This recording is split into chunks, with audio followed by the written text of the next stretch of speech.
한평생 사신 어느 할머니의 신앙 고백을 생각하면서 성경의 말씀과 함께 내용을 정리해 보았습니다.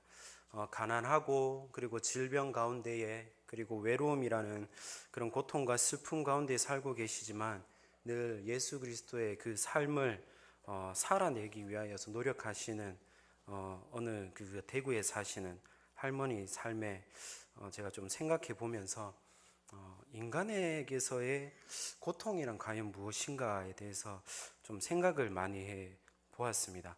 여기에서 고통은 육체적인 것과 그리고 내적인 고통을 말씀드리는 것입니다. 사람들은 이런저런 모양으로 다 고통을 겪고 삽니다. 우리 삶은 어쩌면 상당 부분 고통에 쩔어 있는지도 모르지요. 어느 그 누구도 고통과 슬픔을 피할 수는 없습니다. 요즘 신방을 통해서 교우분들의 고백을 듣다 보면 정말 얼마나 큰 고통과 슬픔을 가지고 사는지 정말 깜짝 놀랄 때가 많습니다. 사람들은 자신의 고통에 허덕이면서 조금씩 절망감을 안고 살아가지요. 물론 겉으로는 아무렇지 않은 척 하는 사람들이 대다수입니다. 드러내서 문제 삼지 않고 버틸 때까지 버텨봅니다. 그러다가 결국 안 되면 자기 삶을 포기하는 사람들도 굉장히 많습니다. 그래서 어떤 사람은 자신을 파괴할 때까지 술을 마십니다. 어떤 사람은 극단적인 게으름에 빠지거나 무기력하게 살아갑니다. 반대로 어떤 사람은 고통과 절망을 극복해보고자 정말 열심히 성공을 추구합니다.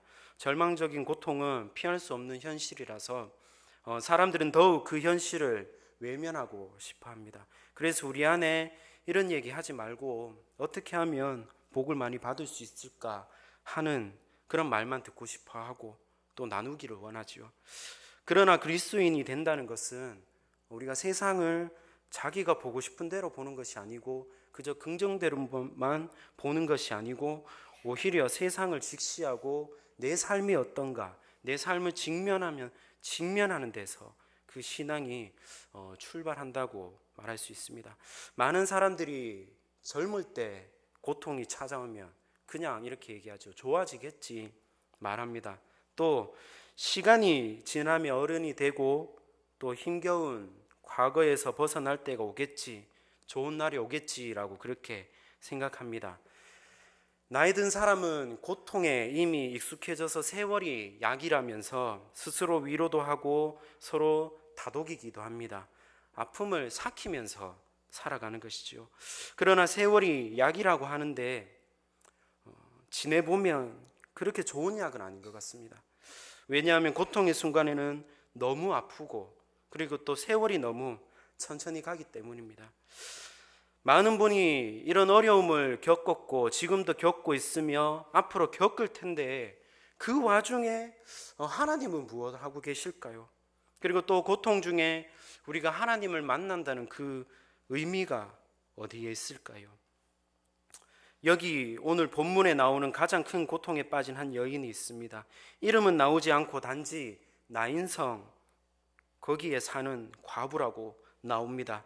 남편도 없이 아들 하나 있었는데 그 젊은 외아들이 죽어서 장례를 치르는 장면입니다. 여기에서 나인성에 사는 과부와 비슷한 상황을 겪은 분들이 현재도 많이 계시겠지만 그 중에 대표적으로 한 분을 소개해 드립니다. 소설가 박완서 씨입니다. 이분은 가톨릭 신자로서 1988년에 남편이 갑자기 사망을 합니다. 그리고 3개월 뒤에 26세의 외아들이 교통사고로 사망을 하지요. 아들을 잃고 고통과 슬픔 가운데 몸부림치면서 쓴 책이 있는데 그 책이 바로 한 말씀만 하소서라는 책입니다. 일기 형식으로 쓴 책인데 한 부분을 읽어드리겠습니다. 눈을 뜨니 꿈이었으면 하는 몽롱한 착각을 즐길 새도 없이 아들이 이 세상에 존재하지 않는다는 사실이 무서운 괴물처럼 가차없이 육박해왔다. 그 다음은 가슴을 쥐어뜯으며 미친 듯이 몸을 솟구치면서 울부짖을 차례였다. 그 일이 나에게 얼마나 중요한 의식인지 아무도 모른다. 목청껏 아들의 이름을 부르면서 통곡하면 소리와 함께 고통이 발산되면서 곧 환장을 하거나 무당 같은 게 되어서 죽은 영혼과 교감할 수 있을 것 같은 예감에 사로잡히곤 했다. 그러나 그런 경지까지 도달한 적은 없다. 번번이 그 직전까지 갔다가 돌아오곤 했다. 환장은 아무나 하는 게 아니었다. 어머니로서의 그 박완서 씨가 겪는 고통을 우리가 과연 상상할 수 있을까요? 미쳐버리는 게 좋겠다고 목 놓아 우는 어머니, 이것이 바로 아이를 잃은 어미의 모습일 겁니다. 그분은 또 이렇게 말합니다. 시간이 약이고 세월이 약이라는 말에 대해서 또 시간이 지나면 잊어버리게 될 것이라고 말하는 사람들에게 또 이렇게 쓰고 있습니다. 어쩌면 그렇게 한결같이 잊으라는지 세월이 약이라는 소리를 들을 때처럼 격렬한 반감이 솟구칠 때도 없다. 그 애는 25년 5개월 동안 나를 행복하게 해주었다. 내 기쁨이요 보람이요 희망이요 기둥이었다. 어떻게 25년 5개월 동안이나 나를 기쁘게 해준 아들을 잊는 게 수라고 말할 수 있을까? 홀로 남은 어머니의 고통과 슬픔이 이 글을 통해서 느껴지는 것 같습니다. 인간이 당하는 고통에게는 여러 가지가 있겠지만 그 고통 가운데에 어미가 자식을 먼저 떠나보내는 고통보다 더 큰 고통은 아마 없을 것 같습니다. 그런데 박완서 씨보다 오늘 본문 말씀에 나오는 나인성의 가부가 어쩌면 더 큰 고통이 아닌가. 물론 고통은 다 주관적이어서 누가 크다 작다라고 할 수 없지만 박완서 씨는 직업도 있었고요. 그리고 딸들도 많이 있습니다. 허나 나인성 가부는 직업도 없고 다른 가족도 없이 아들이 전부였습니다. 그리고 이 당시 사회에서의 과부가 된다는 것은 생존이 걸린 위태로운 것이었습니다. 그래서 성경에서는 늘 얘기하지요. 고아와 가부와 나그네를 너희들이 잘 보살펴야 한다. 그들을 잘 돌보아 주어야 한다라고 얘기를 합니다. 이 과부에게 아들은 하나뿐인 생의 소망이고 아들 때문에 내가 산다라고 할 정도로 과부에게는 정말 생명과도 같은 존재이지요. 이 비탄에 잠긴 어머니의 마음 우리가 헤아릴 수는 없을 겁니다. 그런데 이에 예수님께서 과부에게 다가갑니다. 인간의 고통 중에 최고의 고통을 겪고 있는 그 나인성 과부를 만나러 고통의 현장으로 걸어 들어갑니다. 그런데 13절에 보니까 예수님께서 과부에게 울지 말라라고 하십니다. 우리가 보기에는 참 이상한 말이지요. 장례식에 가보셔서 다들 아시겠지만 정말 슬픔 가운데 절망 가운데 있는, 그리고 오늘 상을 당하신 신미연 집사님, 그 절망 가운데 있는 그분들에게, 상주들에게, 가족들에게 우리가 정말 아무 말도 할 수가 없습니다. 위로의 말을 정말 찾을 수가 없지요. 우리가 한다라고 하는 말들이 아이고 어떻게 해요? 어떻게 하면 좋니? 이런 말들은 친한 사람들이 할 수 있는 말들이고요. 정말 우리가 할 수 있는 말이 없지요. 그런데 예수님은 그런 상황에서 울지 마세요라고 얘기를 합니다. 같이 붙들고 울어도 시원찮을 판국에 정말 예수님 그냥 울지 말라라고 합니다. 너무나 황당합니다. 그러고 난 다음에 예수님은 관에 손을 댑니다. 관에 손을 대는 행위는 정말 범상치 않은 일이지요. 예수님께서 관에 손을 대니까 상여를 메고 가는 사람들이 멈추었습니다. 희한한 일입니다. 우리 문화에서는 상여가 지나갈 때에 누가 관에 손을 댄다고 멈추지 않습니다. 하지만 당시 유대 문화를 알면 이 장면을 우리가 이해할 수 있습니다. 이 당시 유대인들에게는 정결에 대한 의식과 법이 굉장히 많았습니다. 굉장히 중시했습니다. 그 중에 하나가 이방인들과 손을 잡지 않는다는 거죠. 악수도 하지 않습니다. 이방인이 사는 곳에는 들어가지도 않습니다. 그들과 함께 하지도 않습니다. 또 하나가 바로 시체에 손을 대지 않습니다. 손을 대면 부정해진다고 여겼기 때문이지요.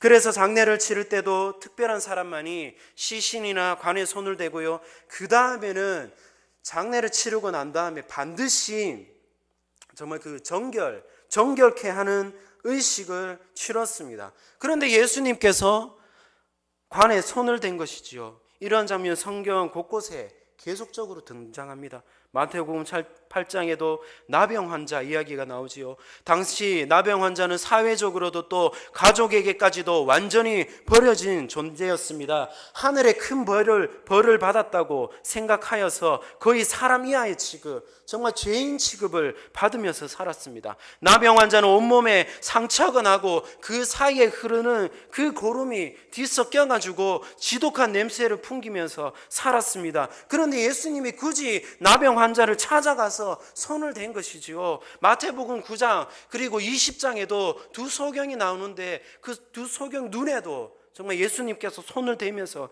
치료를 하십니다. 말씀으로도 치료하시는 그 하나님이신데, 그 예수님이신데 왜 굳이 손을 대셨을까요? 여기에서 예수님의 행위는 단순한 몸짓이 아닙니다. 예수님은 그들의 아픔과 슬픔에 동참하기를 원하셨던 것입니다. 사람들의 고통에 함께하기를 원하셨던 것입니다. 그들은 가족도 외면하고 성 밖으로 버려진 그런 인생이었고 누구 하나 나를 따뜻하게 해준 사람이 없었는데 예수님은 그들에게 직접 찾아가서 그 아픈 곳에 손을 대시며 치료해준 유일한 분이십니다. 병만 고쳐주시겠습니까? 내 상한 마음, 사람 취급받지 못한 나, 어느 누구에게도 따뜻함을 받아보지 못했고 매일같이 죽음이라는 그 두 글자를 생각하면서 살아했던 내 인생, 나의 상한 마음, 예수님께서 그 마음까지도, 그 상한 마음까지도 안아주시고 회복시켜 주시고 위로해 주신 분이십니다. 예수님께서 청년의 간에 손을 대시니까 기적이 일어납니다. 청년이 살아납니다. 예수님은 이 사건으로 인하여서 나인성 과부의 고통뿐만이 아니고 그 주위에 있는 모든 사람에게 정말 하나님의 사랑과 능력을 보이셨습니다. 그래서 나인성 과부를 찾아온 예수님을 통해서 오늘 우리의 삶에 정말 진실이 무언가, 고통이 오는 그 진실이 무엇인가, 또 예수님께서 우리를 어떻게 찾아오시는지 알 수 있습니다. 여기에서 우리가 먼저 분명히 해야 할 것은 우리의 삶에 피할 수 없는 고통이 있다는 사실입니다. 과거에 겪었던 사람도 있고요. 그리고 지금 겪는 사람도 있습니다. 지금 겪지 않았다면 불행히도 미래에 겪을 수도 있습니다. 생각해 보십시오. 삶의 절망을 경험하지 않고 생을 마감하는 사람이 있을까요? 고통과 슬픔은 우리 삶에 늘 실제하는 것입니다. 안 보이는 척, 없는 척 하면서 다른 것으로 잠시 가려져 있을 뿐이지 우리 삶에 다 존재해 있습니다. 그런데 많은 사람들이 기독교를 오해합니다. 하나님을 믿으면 고통이 없어진다고 잘못 메시지를 전하고요. 또 많이 듣지요. 예수님을 믿으면 병이 낫는다고, 예수님을 믿으면 온갖 문제가 해결이 되고 평탄해지고 사업이 잘 되고 취직이 잘 되고 시집 장가 잘 가고 내 아이가 잘 되고 부유해진다라고 말합니다. 물론 아주 틀린 이야기는 아닙니다. 우리 주위에 보시면 주님의 복을 많이 받아서 정말 하나님께 간절히 기도했더니 정말 하나님께서 그 은혜를 부어주셔서 자신의 것들을, 그 은혜를, 그 사랑을, 그 능력을 많이 나누시는 분들이 꽤 많이 있습니다. 그는 하나님을 믿으면 우리가 기도하고 원하는 것들을 무엇이든지 얻게 된다는 말씀은 성경에 찾아보아도 없습니다. 성경 말씀은 깨지고 슬픈 세상을 온전히 치유하고 회복하기 위해 예수님께서 다시 와서 새로운 세상을 연다라고 가르치고 있습니다. 그 내용이 적힌 책이 바로 요한계시록의 전체 내용이고 그리고 골로새서와 로마서에 잠깐 언급이 되고 있지요. 기도하며 하나님께 구하면 실제로 복을 받는 경우가 굉장히 많습니다. 기적적으로 일들이 많이 일어납니다. 기도를 통해서 병들이 완벽하게 고쳐집니다. 그러나 기도하는 대로 모두가 다 낫지는 않습니다. 오래전에 미국 풀러 신학교에 어느 한 수업 시간에 교수님과 그 학생들 100명이 조사를 했다고 합니다. 기도해서 병이 나은 경우를 신학적으로 다 따지고 연구해보고 정리한 적이 있습니다. 정확한 통계는 아니라고 하는데 기도하면 미국에서 7, 80%가 병이 나았다고 합니다. 100%는 아니다라는 사실이죠. 그래서 기독교는 하나님을 믿으면 고통이 없어진다, 슬픔이 사라진다라고 가르치는 종교가 아닙니다. 기독교는 마약이나 진통제가 아닙니다. 고통은 고통으로 남아있을 가능성이 높습니다. 아픈 것은 아픈 것입니다. 슬픈 것은 슬픈 것이지요. 그것이 우리의 삶입니다. 그렇지만 주님께서는 우리의 고통과 슬픔을 외면하시지 않는다는 사실이지요. 에스겔서 36장 37절에 보면 그 내용이 나옵니다. 내가 너의 사정을 다 알고 있다. 내가 너의 형편을 다 안다. 내가 너의 모든 상황을 다 아니까 그래도 너는 기도해라. 나에게 구해라. 그렇게 얘기합니다. 끝까지 우리의 기도 제목을 들고 하나님께 아뢰며 구해야 됩니다. 그 기도 제목을 가지고 우리가 매일같이 기도해야 됩니다. 그 다음은 온전히 주님께서 하실 일이시죠. 그런데 우리가 알아야 할 중요한 사실이 있습니다. 고통과 슬픔이 내게 있고 그리고 우리 인간에게 있다고 겸허히 인정할 때에 예수님께서 오늘 지금도 그 고통에 동참하고 계신다는 사실이죠. 우리 눈에는 보이지 않지만 내가 때로는 느끼지는 못하지만 나의 이 아픔과 슬픔에 같이 지금 이 시간 또 동참하고 계신다는 사실입니다. 성경에도 기록되어 있죠. 예수님은 실제로 고통의 현장에 살았습니다. 인간이 겪는 온갖 고통을 다 겪었습니다. 그래서 고통을 겪고 슬픔에 빠진 사람들을 단번에 알아보시죠, 예수님은. 그래서 성경은 예수님께서 우리를 긍휼히 여길 수 있다라고 얘기를 합니다.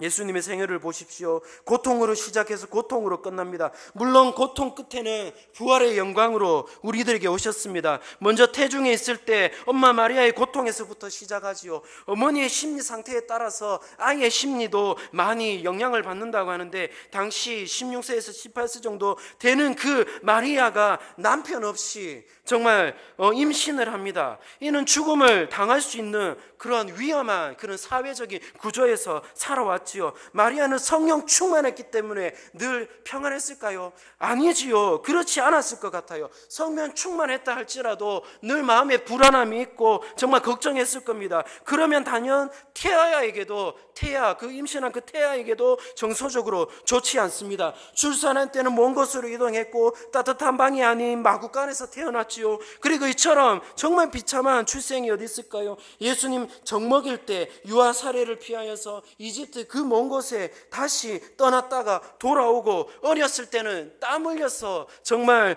그 일을 하는 것이 얼마나 힘든 것인지 알았고 시간이 지나서 홀로 어머니를 모신다는 그 아픔이 무엇인지 알았고 로마 식민지 그 시절 그 식민지의 비참한 그 고통스러움이 얼마나 큰지를 예수님은 다 경험했지요. 공생애 때는 어땠습니까? 초기 유대 지도자들이 예수님 죽이려고 안달했지요. 여러 차례 정말 살해 위협을 당했습니다. 그 살해 위협 속에서도 단 한 번 흔들림 없이 많은 사람들에게, 제자들에게, 사랑하는 사람들에게 하나님의 말씀과 그 하나님의 나라에 대해서 전했습니다. 그러나 끝내는 그 12명의 모든 예수님 죽음 앞에서 예수님을 따랐던 그 모든 정말 그 집단들 앞에서 정말 배신을 당했지요. 정말 저주까지 하며 많은 사람들이 도망가 버렸습니다. 사랑하는 사람들에게 정말 배신당하는 것이 무엇인지 정말 뼛속 깊이 경험했습니다. 마지막으로 예수님 십자가의 고통이 무엇인지 또 죽음이라는 것이 무엇인지 다 압니다.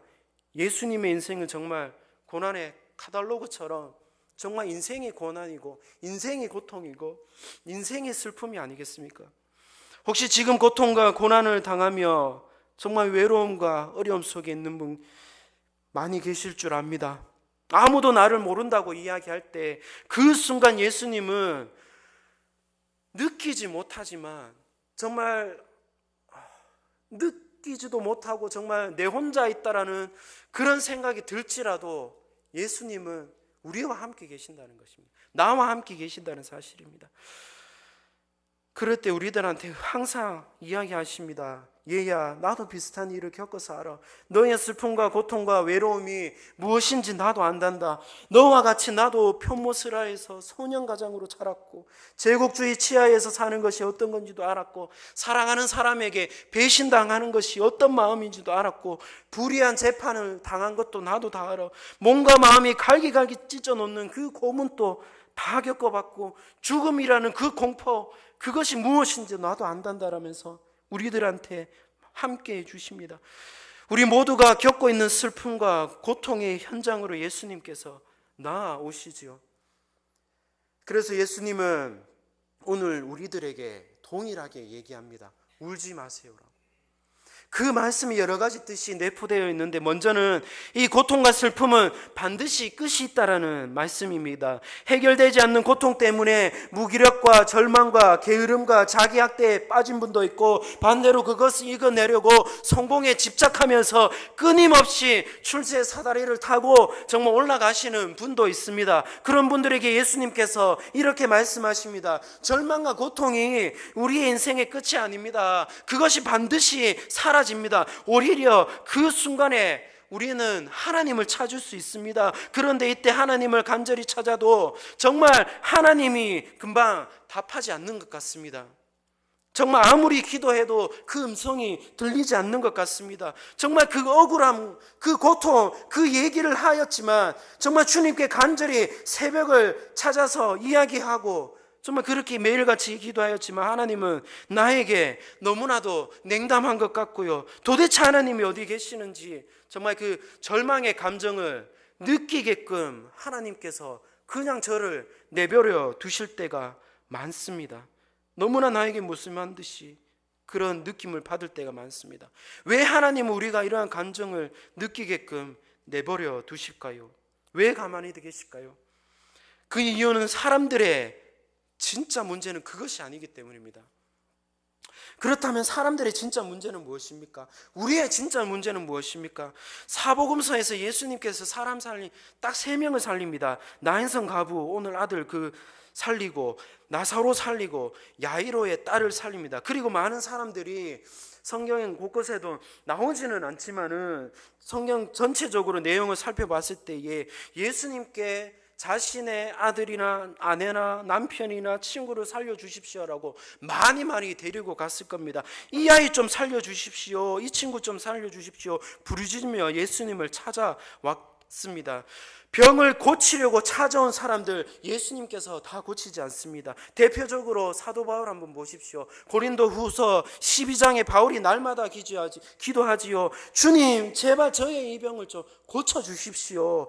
이 고통을 좀 제거해 주십시오. 제가 이것 때문에 정말 살 수가 없습니다. 아니 제가 정말 하나님 복음을 위하여서 지금 어디를 가나 복음 선포하면서 살아가는데 이것이 정말 걸림돌이 되면 어떻게 하겠습니까? 어떻게 그 사역을 정말 감당할 수 있겠습니까? 그런데 주님께서 뭘 하십니까?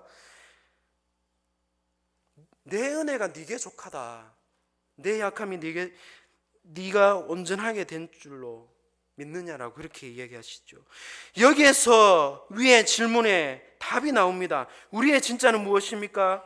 우리는 내 삶에 있는 고통 문제만 해결하려고 했지 예수님을 더 알기 위해 그 간절한 마음 그리고 고통과 고난을 통하여서 예수님이 어떤 분이신가 진실하게 알아가려는 그 마음 그리고 우리 이 세상이 어떤 것이고 이 세상을 사랑하시는 그 하나님이 어떤 분인지를 우리가 진정으로 알아가시기를 원하는 분이시기 때문에 그것이 우리가 먼저 알아야 된다는 사실이죠. 그런데 이런 것들을 다 편견쳐 놓고 그냥 이것만 제발 지나가게 해주세요, 제발 이 고통에서만 벗어나게 해주세요 라고만 기도할 뿐 주님의 뜻이 무엇인지 주님이 나를 통하여서 이 고통과 이 고난 가운데 나를 통하여서 어떻게 정말 사역하고자 하시는지 우리의 진짜 이 문제가 무엇인지 정말 고민해 봐야 되지 않겠습니까? 그래서 우리가 고통을 마주할 때 정말 절망을 마주할 때 정말 가슴이 아플 때 왜 나에게 이런 고통이 오르냐고 소리 지르는 것보다 이 기도가 먼저 나야 됩니다. 주님 제가 이 시간에 무엇을 배우기로 원합니까? 그럴 때에 우리는 성령의 이끄심을 느낄 수 있습니다. 두 번째로는 울지 마세요. 이 뜻의 담긴 내용은 부활의 소망을 가질 수 있다는 것입니다. 예수님도 세상의 모든 종교와 같이 똑같이 말씀하셨습니다. 철학자처럼 착하게 사십시오, 선한 마음 품으십시오, 이웃을 잘 돌보십시오, 자신의 마음을 잘 다스리십시오라고 말씀하셨습니다. 그 가운데 한 말씀 더 붙이셨지요. 죽음이 끝이 아닙니다.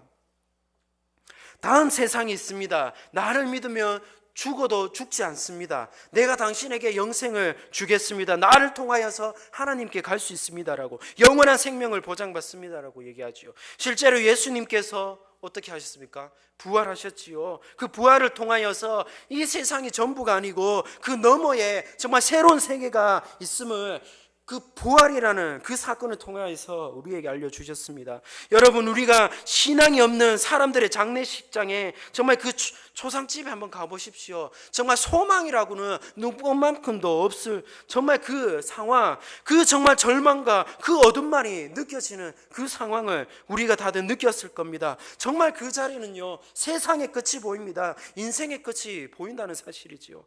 그러나 우리에게는 끝이 아닙니다. 예수 그리스도를 통하여서 우리는 영생을 얻었습니다. 그 부활의 소망을 가지고 살아가는 저희이기에 이 땅에서 우리는 정말 성령의 강력한 힘을 공급받으며 살아갈 수 있다는 사실이죠.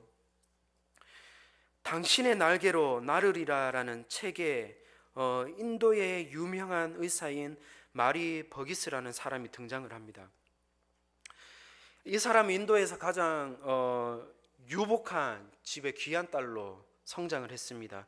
그런데 교통사고로 두 다리를 잃었습니다. 절망의 세월을 지내다가 결국은 열심히 공부해서 의사가 되고, 정말 마지막에는 나병 환자를 위해서 봉사하면서 그 인생을 살아갔었습니다. 그래서 수많은 인도 사람들에게 정말 귀히 존경을 받았습니다.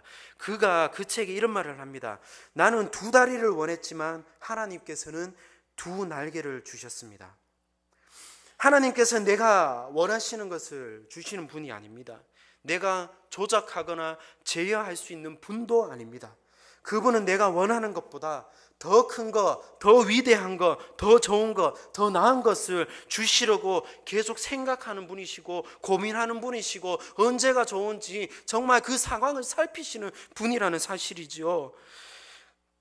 그래서 내가 잘 먹고 잘 살 수 있게 정말 어깨 으쓱거리면서 정말 떵떵거리면서 살 수 있는 그 두 다리만 주실 분이 아니라 정말 나의 인생에 거룩하고 아름다운 정말 그 은혜가 머무른 빛나는 두 날개가 내 인생에 달고 싶어 하시는 그런 분이시라는 사실입니다. 그 날개를 달고 살아갈 때면 우리는 더 큰 어떠한 고통과 슬픔이 있어도 예수 그리스도의 사랑과 능력을 맛보게 될 것입니다. 그분께서 현재 지금 또 우리의 고통에, 그 아픈 곳에 손을 대고 계십니다. 그리고 지금 이 자리에 서 있는 저에게도, 그리고 지금 앉아 계신 여러분들에게도 말씀하십니다. 울지 말라. 내가 너와 함께 하겠다라고. 그 임마누엘 되시는 그 하나님이 오늘 또 우리들에게 이야기하고 있습니다. 2주 전에 금요기도회 때 한 분 할머니가 그때 혼자 살고 계셨습니다. 그 할머니를 신방하면서 할머니 많이 힘드시지요? 라고 이야기를 했습니다. 그러나 그 할머니가 이렇게 대답했습니다. 아니요, 많이 힘들고 어려워도 예수님 그 한 분만으로 나는 만족합니다. 구원받은 그 하나만으로 나는 이 고통, 이 슬픔 저는 다 이겨낼 수 있습니다. 그렇게 고백을 하셨습니다. 오늘 이 하루도 예수 그리스도의 그 손길과 인도함을 경험하면서 주님, 제가 정말 울지 않고 열심히 살아가겠습니다. 제가 정말 그 예수님께 받은 그 구원의 기쁨을 날마다 누리면서 살아가는 그런 저의 인생이 되기를 원합니다라는 그런 마음으로 우리 모두가 하늘나라의 그 소망을 바라보며 살아가시는 귀한 우리가 되시기를 원합니다. 기도하겠습니다. 하나님 아버지 감사합니다. 성령 하나님, 오늘 또 이 시간 우리 마음에 성령의 은혜를 부어 주셔서 성령의 기쁨을 부어 주셔서 구원의 감격을 우리 마음에 채워 주셔서 다시금 우리가 예수 그리스도의 그 십자가의 보혈로 모든 고통과 모든 슬픔의 인내를 잘 감당하며 주님 앞에 나아가며 또한 그 모든 것들을 정말 예수 그리스도 그 이름에 승화시켜 온전히 이 인생을